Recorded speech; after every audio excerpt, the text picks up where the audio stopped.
Financial year 2021 में physics वाला का रेवेन्यू था 24 करोड़ और प्रॉफिट था 7 करोड़।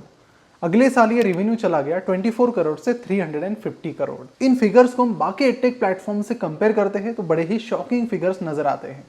फाइनेंशियल ईयर 2021 में अनअकैडमी का जो रेवेन्यू था वो था 398 करोड़ और उतना रेवेन्यू कमाने के लिए उन्हें लगभग 1500 करोड़ का लॉस झेलना पड़ा था, जिसमें से 400 करोड़ के तो सिर्फ एडवर्टीजमेंट और मार्केटिंग एक्सपेंसेस थे। तो इस हैरान कर देने वाली फिजिक्स वाला की ग्रोथ को देखकर दो सवाल सभी के दिमाग में आते हैं। पहला ये कि इतनी तेजी से ग्रोथ ये कैसे कर रहे हैं, और सेकंड पॉइंट ये प्रॉफिटेबल कैसे हैं, क्योंकि फिजिक्स वाला जिसने रिसेंटली $100 मिलियन की फंडिंग उठाई है और यूनिकॉर्न बना है, वो इंडिया का अकेला प्रॉफिटेबल यूनिकॉर्न एडटेक प्लेटफॉर्म है। और आज हम फिजिक्स वाला की यही ग्रोथ और प्रॉफिटेबिलिटी के सीक्रेट्स को डिकोड करेंगे। इंडिया की 101वीं यूनिकॉर्न कंपनी, देश का 101वां यूनिकॉर्न फिजिक्स वाला, ये एडटेक प्लेटफॉर्म आज की तारीख में यूनिकॉर्न बन चुका है। छात्रों और युवाओं के लोकप्रिय सर, अलग सर।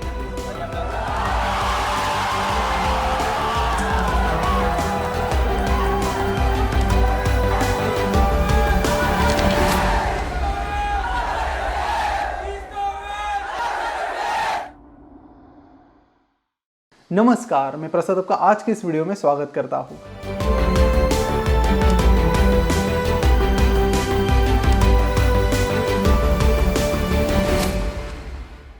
आज के इस वीडियो के प्रायोजक हैं जिनके बारे में हम वीडियो में आगे बात करेंगे। कोई भी कंपनी अगर कोई चीज लॉन्च करती है तो उसमें दो फेजेस होते हैं। पहला होता है प्रोडक्ट डेवलपमेंट और दूसरा होता है डिस्ट्रीब्यूशन। अगर आपके दोनों भी स्ट्रांग हैं तो क्या कहने। अगर आपका इसमें से सिर्फ प्रोडक्ट डेवलपमेंट स्ट्रांग है तो आप दिक्कत में आ सकते हैं। अगर आपका डिस्ट्रीब्यूशन स्ट्रांग है तो बाजी आपकी तरफ है। कहने का मतलब यह है कि प्रोडक्ट डेवलपमेंट करना आज के डेट में उतना डिफिकल्ट है नहीं, जबकि आपको इजीली फंडिंग का एक्सेस है। लेकिन जो सबसे डिफिकल्ट बात है वो है डिस्ट्रीब्यूशन। जितने भी एडटेक स्टार्टअप्स हम देखते हैं उन्होंने इनॉर्मस फंडिंग्स उठाई है और इसी के बेसिस पर उन्होंने प्रोडक्ट डेवलपमेंट तो कर लिया, और उस प्रोडक्ट को बेचने के लिए इनके पास अभी डिस्ट्रीब्यूशन नहीं है और इसके लिए उन्हें डिपेंड होना पड़ता है इनऑर्गेनिक प्रमोशंस पर, यानी advertisement, introducing Byju's classes, good afternoon, welcome to Byju's classes, या फिर पेड मार्केटिंग पर। और इसीलिए 350 करोड़ के रेवेन्यू के लिए फिजिक्स वालों को ज्यादा कुछ खर्चे नहीं करने पड़े। वही अनअकैडमी को 398 करोड़ के रेवेन्यू को जनरेट करने के लिए 414 करोड़ रुपीस सिर्फ एड्स और मार्केटिंग में खर्च करने पड़े। यानी बाकी एडटेक प्लेटफॉर्म की अगर गाड़ी कहीं पर फंसी है तो वो है डिस्ट्रीब्यूशन, और फिजिक्स वाला की गाड़ी जहां पर चली है वो भी है डिस्ट्रीब्यूशन। चलिए इसे डेटा की मदद से और डिकोड करते हैं। शुरुआत करते हैं बायजूस से। बायजूस का फाइनेंशियल ईयर 2022 का जो ग्लोबल रेवेन्यू था वो था 2381 करोड़, जिसके लिए उन्हें खर्च करने पड़े 3022 करोड़ रुपीस, और इसी के चलते उन्हें 262 करोड़ का लॉस हुआ। अगर हम इन एक्सपेंसेस पर और नजर डालते हैं तो हमें ये पता चलता है कि जो मेजर एक्सपेंसेस इनके गए हैं वो गए हैं एड्स और प्रमोशन में, जो कि हैं 1175 करोड़। हालांकि फाइनेंशियल ईयर 2020 के बाद बायजूस ने अपने कोई भी फिगर रिलीज अब तक नहीं किए हैं। अनअकैडमी की तो बात तो हमने कर ही ली है, फिर भी डेटा आप यहाँ पर देख सकते हैं स्क्रीन पर। उसके बाद वेदांतो की बात करते हैं तो वेदांतो का फाइनेंशियल ईयर 2021 में जो रेवेन्यू था वो था 93.68 करोड़, जिसके लिए उनके एक्सपेंसेस उससे 7 गुना से ज्यादा थे, यानी 736 करोड़ थे। और आप देखेंगे ये जो एक्सपेंसेस है ये मेनली कहाँ पर गए हैं, तो ये मेनली गए हैं एम्प्लॉयज की सैलरी में और उसके बाद एड्स और प्रमोशन में। यानी कंपनी ने अपने एजुकेशनल सर्विसेज से 93 करोड़ का रेवेन्यू कमाया और उसके लिए उन्हें खर्च करने पड़े 177 करोड़। अब आप कहेंगे ये कौन सा बिजनेस है जहां पर जितना पैसा आ रहा है उससे तो ज़्यादा सिर्फ मार्केटिंग में ही जा रहा है। अगर हम इन सारे एडटेक प्लेटफॉर्म्स के एक्सपेंस टू रेवेन्यू रेशियो देखते हैं जो हमें बताता है कि रेवेन्यू के कंपैरेटिवली उन कंपनीज ने कितने एक्सपेंसेस किए हैं, तो उसमें सबसे बेटर ये रेशियो है फिजिक्स वाला का। देखिए इन सारे एडटेक प्लेटफॉर्म्स और फिजिक्स वाला में 3 मेन अंतर है, जिसमें से पहला अंतर ये है कि फिजिक्स वाला ने पहले डिस्ट्रीब्यूशन बनाया, कम्युनिटी बनाई और उसके बाद प्रोडक्ट लाया, जबकि बाकी एडटेक प्लेटफॉर्म्स ने पहले प्रोडक्ट लाए और फिर वो डिस्ट्रीब्यूशन फिगर आउट कर रहे हैं। और इसी चीज का सबसे ज्यादा फायदा हुआ है फिजिक्स वाला को। लोग समझते हैं कि पांडे जी बहुत अच्छे टीचर है, बहुत अच्छे बिजनेसमैन है, बिल्कुल, लेकिन मेरे हिसाब से वो बहुत अच्छे स्टोरी टेलर हैं। और स्टीव जॉब्स कहते थे कि दुनिया में अगर सबसे पावरफुल कोई इंसान है तो वो है स्टोरी टेलर, और अपनी इसी खासियत से इन्होंने सारे स्टूडेंट्स को, बच्चों को इमोशनली इस इंस्टीट्यूट से जोड़ दिया है। शुरुआत के खराब फाइनेंशियल कंडीशन के चलते इनके पेरेंट्स को अपना घर बेचना पड़ा और बाद में वो एक रेंटेड हाउस में चले गए। तभी से पांडे जी को पता चला कि फाइनेंशियली हम उतने स्ट्रांग नहीं है, लेकिन बेस्ट बात ये हुई कि जिस चीज़ में उन्हें सबसे ज़्यादा मज़ा आता था वो उन्हें बहुत बचपन में ही पता चल गई। 8th स्टैंडर्ड से ही इन्होंने टीचिंग की शुरुआत की और बाद में इन्हें पता चला कि फिजिक्स में इन्हें बहुत ज़्यादा दिलचस्पी है और इसी को उन्होंने बाद में परस्यू भी किया। बाद में जब ये मैकेनिकल इंजीनियरिंग करने गए तो 3rd ईयर में उन्होंने ड्रॉप आउट किया और फोकस किया फिजिक्स की टीचिंग पर, जिसके लिए उन्होंने वहाँ का एक local offline JEE coaching class join किया। उसके बाद इन्होंने 2014 में अपना यूट्यूब चैनल शुरू किया। उन्हें लगता था कि अगर हमें 10,000 बच्चों तक पहुंचना है तो ऑफलाइन से बहुत टाइम लगेगा, ऑनलाइन से वो जल्दी पॉसिबल है। फिर 2016-17 से उन्होंने रेगुलर वीडियोस डालना शुरू किए, लेकिन तब उन्होंने देखा कि नीट और जेईई ये जो सेगमेंट है ये काफ़ी ज़्यादा क्राउडेड है, तो इसलिए उन्होंने अपना निश बनाया ICSE को और फिर उसी पर फोकस करते हुए उन्होंने अपने पहले 10,000 सब्सक्राइबर्स लाए, फिर 50,000 हुए, 1 लाख, 2 लाख, 1 मिलियन, 2 मिलियन और आज 7 मिलियन से ज़्यादा उनके सब्सक्राइबर्स हुए हैं। इसी दौरान उन्होंने अपनी कम्युनिटी को स्ट्रॉन्ग बनाई अपने स्टोरी टेलिंग की पावर की वजह से, फिर चाहे उन्होंने कभी बबीता के एग्जाम्पल्स लाए हो या फिर किसी और की कहानियाँ उन्होंने लाई हो, और इसी तरीके से सिखाते सिखाते उन्होंने फिजिक्स वालों को बिल्ड किया। और एक कम्युनिटी बिल्ड होने के बाद 2020 में उन्होंने PW ऐप लॉन्च किया जो कि फिजिक्स वाला का शॉर्ट फॉर्म है। अब आपको बता दूं कि इस ऐप को लॉन्च करने के बाद अगर आप पहले प्रोडक्ट बनाते और उसे लॉन्च करते तो हार्डली कोई आएगा, लेकिन कम्युनिटी यहाँ पर पहले से ही रेडी थी, तो ऐप आते ही कितने डाउनलोड्स आए होंगे? 10,000, 20,000, 50,000 नहीं, पहले ही हफ्ते में 3 लाख से ज़्यादा लोगों ने इसे डाउनलोड किया, जिसकी वजह से ऐप हो गया क्रैश। अब ये क्रैश होने की वजह से 7 दिन उनको उस पर काम करना पड़ा और बाद में उन्होंने उस ऐप को रिवाइव किया।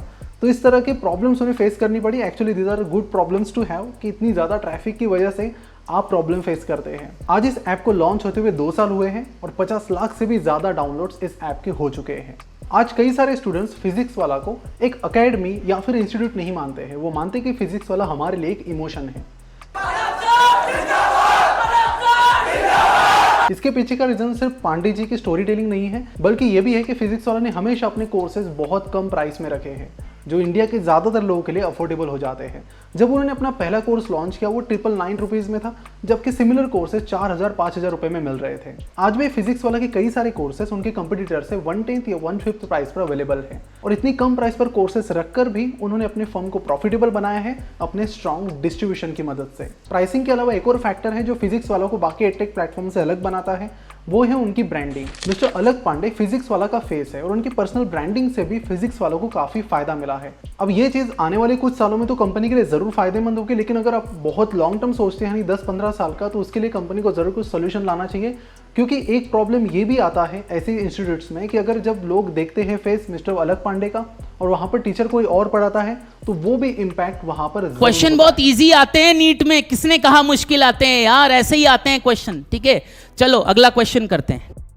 फ्री में तो अलग पांडे मिले, हाँ, जब पैसा लिया तो दूसरे टीचर हो गए। हाँ, यही बच्चे बोले, कहे इससे अच्छा तो फ्री में। तुम आपको हम यूट्यूब पे देख रहे थे, ये तुमने क्या कर दिया हम लोग साथ। अब इस चीज़ को फिजिक्स वाला कैसे हैंडल करते हैं देखना बड़ा इंटरेस्टिंग रहेगा, क्योंकि ये चीज़ बायजूस के साथ भी हुई है। जब बायजू रविंद्रन कैट के क्लासेस लेते थे तो ग्राउंड स्टेडियम भर जाते थे, इतने बड़े बड़े क्लासेस होते, लेकिन बाद में जब बिजनेस की जिम्मेदारी आती है, आपको प्रमोशन आपको देखना है, बिजनेस भी चलाना है, अच्छे टीचर्स को भी हायर करना है, तो आपके पास उतना टाइम नहीं रहता कि आप एक्चुअली पढ़ा भी पाओ। आप आए दिन देखते होंगे कि पांडे जी के कई सारे इंटरव्यूज यहाँ चल रहे हैं, वहाँ चल रहे हैं, और बाकी भी बिजनेस के साथ साथ जब कोई VC उसमें फंडिंग भी डालता है तो जिम्मेदारियाँ और भी बढ़ जाती हैं, एक्सपेक्टेशंस और भी बढ़ जाते हैं। और इन्हीं बढ़ती हुई जिम्मेदारियों की वजह से बायजू रविंद्रन का जो टीचिंग का फोकस था वो धीरे धीरे बिजनेस की तरफ चला गया। अब यहाँ पर मिस्टर अलग पांडे से कैसे हैंडल करते हैं, इस पर फिजिक्स वाला का काफ़ी हद तक फ्यूचर डिपेंड रहेगा, बिकॉज उन्हें कहीं ना कहीं अपनी फर्म को अपने से इंडिपेंडेंट भी बनाना पड़ेगा, तभी जाके वो कंपनी लॉन्ग टर्म में अच्छा परफॉर्म कर पाएगी। अगर हम फिजिक्स वाला के बिजनेस स्ट्रेटेजीज पर फोकस करते तो हमें ये पता चलता है कि जब बाकी स्टार्टअप्स फंडिंग रेज करके प्रोडक्ट डेवलपमेंट कर रहे थे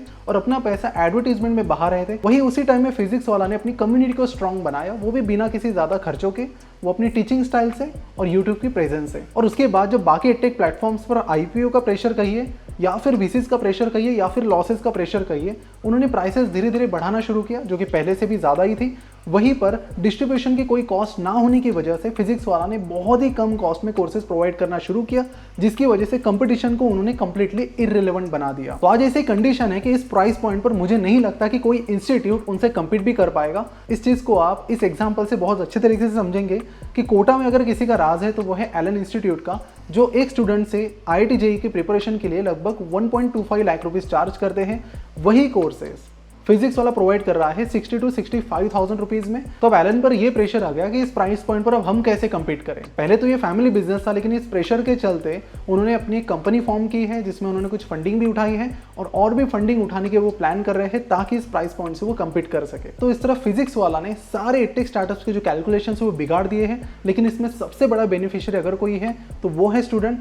अब इस प्रेशर की वजह से बाकी एडटेक प्लेटफॉर्म्स को भी प्राइसेस नीचे करनी पड़ेगी और स्टूडेंट्स को कम प्राइस में कोर्सेस मिलेंगे। तो इस चीज के लिए तो पांडे जी को थैंक्स बोलना तो मंगता है। आपके हिसाब से और कौन से वो फैक्टर्स है जो फिजिक्स वालों को हेल्प कर रहे हैं, नीचे कमेंट करके जरूर बताएं ताकि बाकी सब लोग भी उसे समझ पाए। रिसेंटली हमने हमारा स्टार्टअप इन्वेस्टमेंट प्लेटफॉर्म शुरू किया है जिसका नाम है कन्वे कनेक्ट, जिसकी मदद से आप स्टार्टअप्स में इन्वेस्ट कर सकते हैं। इस प्लेटफॉर्म को आप नीचे कमेंट में दी गई लिंक पर क्लिक करके चेकआउट कर सकते हैं। इस प्लेटफॉर्म के लिए जो मिनिमम इन्वेस्टमेंट है वो है 5 लाख रुपीज। इसी प्लेटफॉर्म के जरिए हम इन्वेस्टर्स के म्यूचुअल फंड पोर्टफोलियोज भी मैनेज करते हैं। तो अगर आप म्यूचुअल फंड में इन्वेस्ट करते हैं और आपकी अमाउंट 1 लाख रुपए से ज्यादा है तो नीचे डिस्क्रिप्शन और कमेंट में दिया गया फॉर्म आप फिलअप कर सकते हो, जिसके बाद हमारी टीम आपको रीच आउट करेगी और हेल्प करने की कोशिश करेगी। Thank you so much for watching this video. अगर आपको ये वीडियो पसंद आई तो लाइक जरूर कीजिए, पसंद नहीं आई तो यार डिसलाइक करो, लेकिन कुछ तो करो। और साथ ही सभी के साथ ये वीडियो जरूर शेयर कीजिए और चैनल को सब्सक्राइब करना बिल्कुल ना भूलें।